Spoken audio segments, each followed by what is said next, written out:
karena benar-benar tidak tahan dengan hari-hari lembur setiap hari. Gadis itu dengan tegas mengundurkan diri dari pekerjaan dengan gaji 3.000 yuan per bulan. Memilih untuk kembali ke desa tempat ia dibesarkan. Berencana untuk menjalani rencana merelaksasinya di sini untuk sisa hidupnya. Meskipun dibandingkan dengan kota besar yang ramai, kondisi di desa terlihat agak sederhana.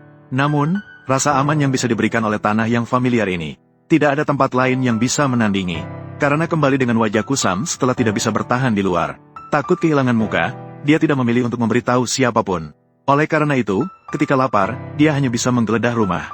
Namun, rumah yang sudah lama tidak dihuni itu sudah kehabisan bahan makanan.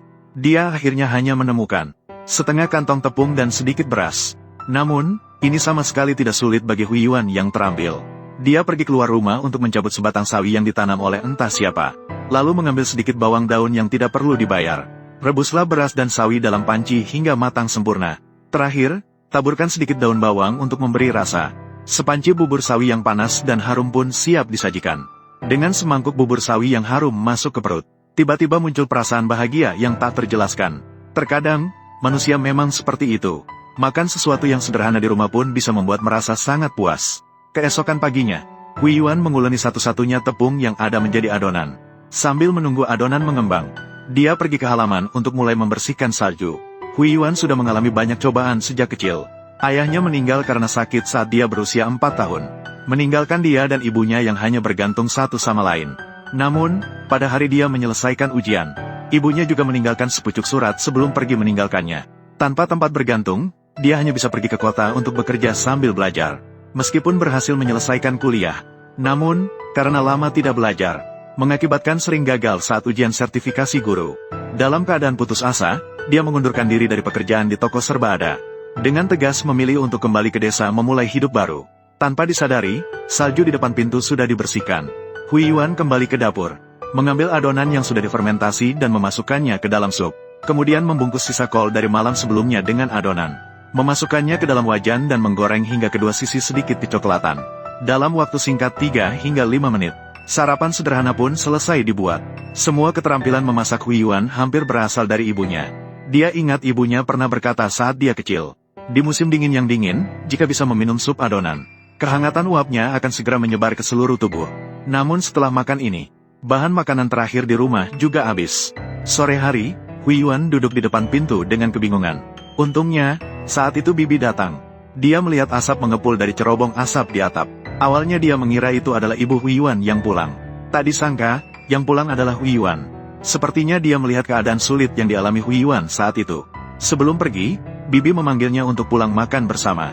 Hui Yuan dengan sedikit malu berkata tidak perlu. Namun tubuhnya dengan jujur mengikuti Bibi.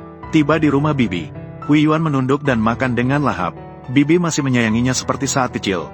Dia memperingatkannya agar tidak makan terlalu cepat, takut tersedak. Namun, Hui Yuan yang sudah lapar seharian jelas tidak mempedulikan hal itu.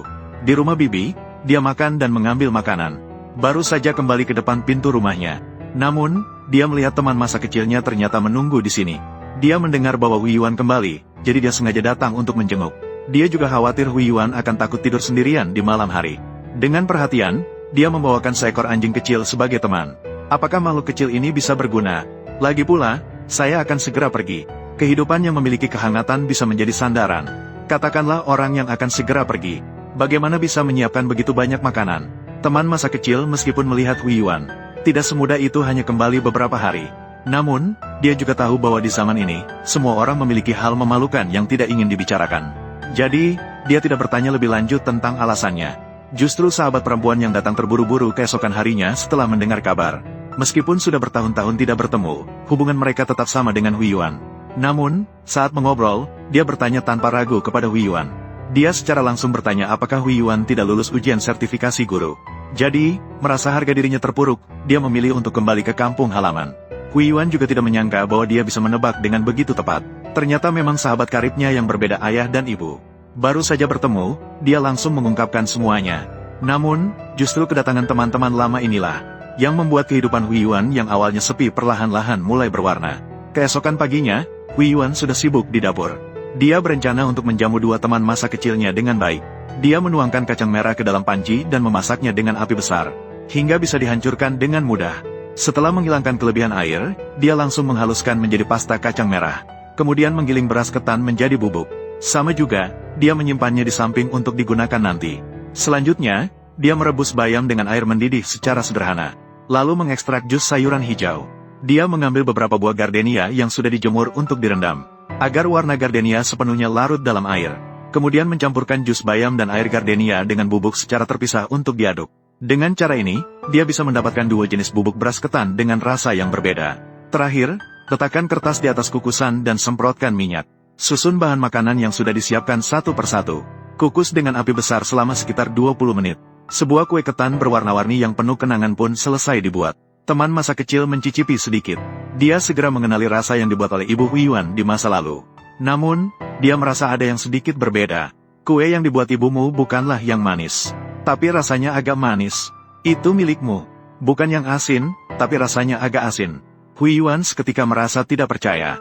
Dulu, kue berwarna-warni yang dibuat ibunya memiliki rasa manis. Itu karena ditambahkan labu. Namun, pada musim ini, labu belum matang. Dia terpaksa menggunakan buah zaitun sebagai pengganti. Dan dia juga menambahkan sedikit garam ke dalamnya. Tak disangka, rasa itu masih bisa dikenali dengan mudah oleh orang lain. Makan malam berlangsung hingga malam saat mengantar teman-teman pulang. Keesokan paginya, Huiyuan bangkit dan pergi ke halaman untuk memotong kayu. Hidup sendirian di desa memang mengurangi pengeluaran. Namun banyak hal yang harus dilakukan sendiri. Setelah memotong satu ikat kayu, Huiyuan sudah kelelahan dan berkeringat deras. Ini membuatnya teringat akan beras yang pernah dibuat oleh ibunya. Memikirkan betapa menyenangkannya jika bisa minum segelas sake buatan sendiri saat ini. Betapa menyenangkannya itu. Huiyuan berkata, mari kita lakukan. Pertama, kukus satu keranjang ketan. Setelah dingin, tambahkan ragi beras ke dalamnya. Terakhir, aduk dengan air bersih, hingga tercampur rata. Tuangkan semuanya ke dalam wadah yang sudah disiapkan. Tutup rapat dan biarkan fermentasi dengan baik. Setelah semalam mengendap, ketan di dalam botol sudah mengapung di permukaan. Ini juga berarti bahwa pati di dalamnya sudah cukup terfermentasi. Cukup saring dengan saringan setelah itu. Sake beras yang lezat pun selesai dibuat. Huiyuan memanggil dua orang temannya. Ditambah dengan sedikit makanan ringan. Meja kecil segera dipenuhi dengan suasana santai. Dengan suasana hati yang baik, acara kesehatan perlahan berubah menjadi pesta minum. Sahabat perempuan terbaring di tanah dalam keadaan mabuk. Teman masa kecil bersandar di meja dan mulai mengoceh. Dia memberitahu Huiyuan bahwa sebenarnya kota besar juga tidak selalu lebih baik daripada desa WWW. Sebelumnya setelah lulus, dia juga pernah bekerja di kota selama beberapa waktu. Tapi kerja keras selama sebulan belum tentu bisa menghasilkan banyak uang. Memikirkan bahwa beberapa dekade kemudian dia pasti akan kembali ke desa untuk pensiun. Dia pun memutuskan untuk mengundurkan diri lebih awal dan kembali untuk membangun usaha. Setidaknya dia bisa dibilang menghindari jalan yang berliku selama puluhan tahun. Meskipun ini adalah omongan ngawur yang diucapkan teman masa kecil saat mabuk. Namun, di dalam hati Huiyuan tidak menolak. Sebaliknya, semakin merasa bahwa kembali ke desa adalah pilihan yang tepat. Dalam sekejap, suasana musim semi datang dengan tenang. Sayuran paku di pegunungan juga perlahan-lahan mulai bangkit. Ambil beberapa dan jemur di bawah sinar matahari. Ketika musim gugur dan dingin tiba, ini adalah hidangan yang sangat berharga. Dengan datangnya hujan musim semi, berbagai warna alam juga mulai bangkit satu persatu. Beberapa bunga gunung yang segar juga bisa dijadikan sebagai lauk. Masukkan daun perila ke dalam pasta dan tumis terlebih dahulu. Kemudian taburi sedikit keju untuk memperkaya rasa. Terakhir, taburkan bunga gunung yang baru dipetik di atasnya. Gulung pasta musim semi ini dan masukkan ke mulut. Rasanya, bahkan si putih kecil di luar rumah tidak bisa menahan untuk mencium baunya. Seiring berjalannya hari demi hari, Huiyuan perlahan-lahan terbiasa dengan kehidupan di desa. Perlahan-lahan juga berinteraksi dengan banyak orang di desa. Dan hubungan kami berjalan cukup baik. Huiyuan, ini ada makanan untukmu. Paman, tentu saja, ada beberapa orang yang ditakuti Huiyuan. Seperti sekelompok ibu-ibu di ujung desa. Mereka selalu bisa mengajukan pertanyaan yang membuat orang merasa canggung. Bukankah kamu bilang setelah lulus ingin menjadi guru di sekolah? Kenapa tiba-tiba kembali? Apakah kamu sudah punya pacar? Bagaimana dengan ibumu? Sudah bertahun-tahun tidak ada kabar darinya. Apakah dia sudah menikah lagi? Sebenarnya, Huiyuan juga tidak tahu ibunya pergi kemana. Tiba-tiba mendengar orang lain menyebutnya. Dia pun tanpa sadar akan teringat pancake kol yang dibuatkan ibunya saat kecil. Dia ingat saat itu ibunya akan terlebih dahulu memasukkan sayuran yang sudah dipotong ke dalam adonan. Kemudian menambahkan sedikit potongan lobak dan mengaduknya. Lalu menuangkannya ke dalam wajan untuk digoreng hingga berbentuk pancake. Terakhir, pecahkan satu butir telur. Letakkan pancake yang sudah digoreng di atas telur. Goreng hingga kedua sisi berwarna coklat kemasan, lalu angkat. Sesuaikan dengan selera masing-masing. Bisa menambahkan sedikit saus manis pedas. Atau menggunakan salad untuk memberi rasa. Saat itu, ibu juga mengeluarkan sesuatu yang dibungkus kain. Membuat Hui Yuan sangat penasaran. Ini apa? Kayu. Kayu. Begitu mendengar itu kayu, Hui Yuan langsung menolak. Namun, ibu tetap mengupas serbuk kayu ke atas pancake. Ini hampir membuatnya menangis karena marah.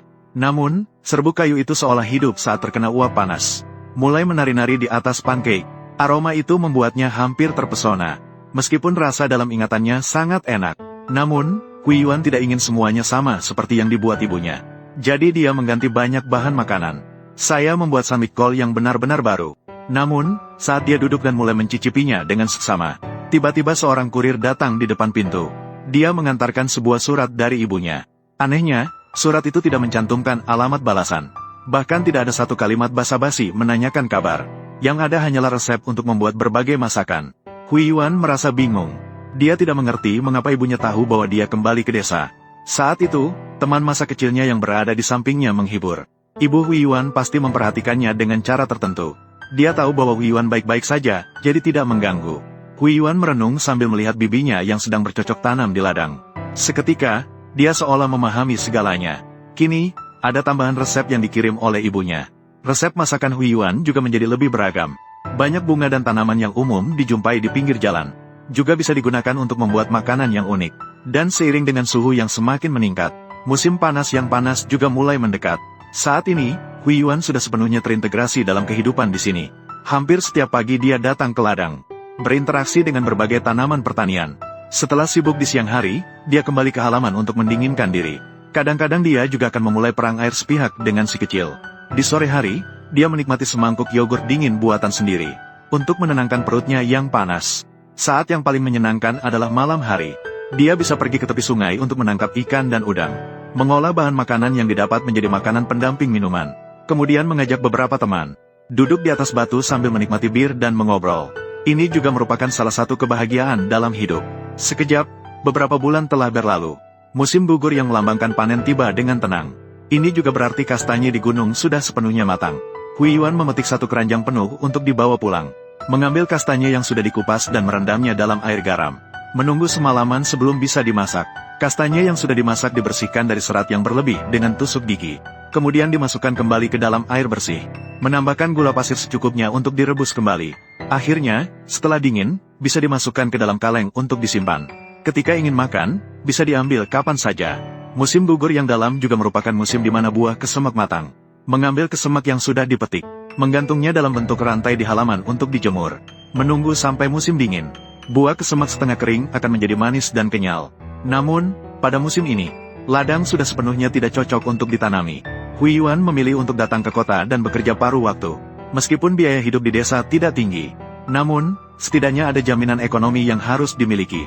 Ketika musim dingin berlalu dan musim semi tiba, dia akan kembali ke desa lagi, memulai kembali kehidupan pedesaan di tahun yang baru. Di masyarakat yang serba cepat ini, orang-orang seringkali tertekan oleh pekerjaan dan kehidupan. Terkadang mencoba cara yang berbeda, mungkin bisa menemukan ketenangan dan kepuasan batin. Memberi Anda lebih banyak waktu untuk mengalami berbagai pemandangan kehidupan. Menemukan kebahagiaan yang benar-benar milik Anda sendiri.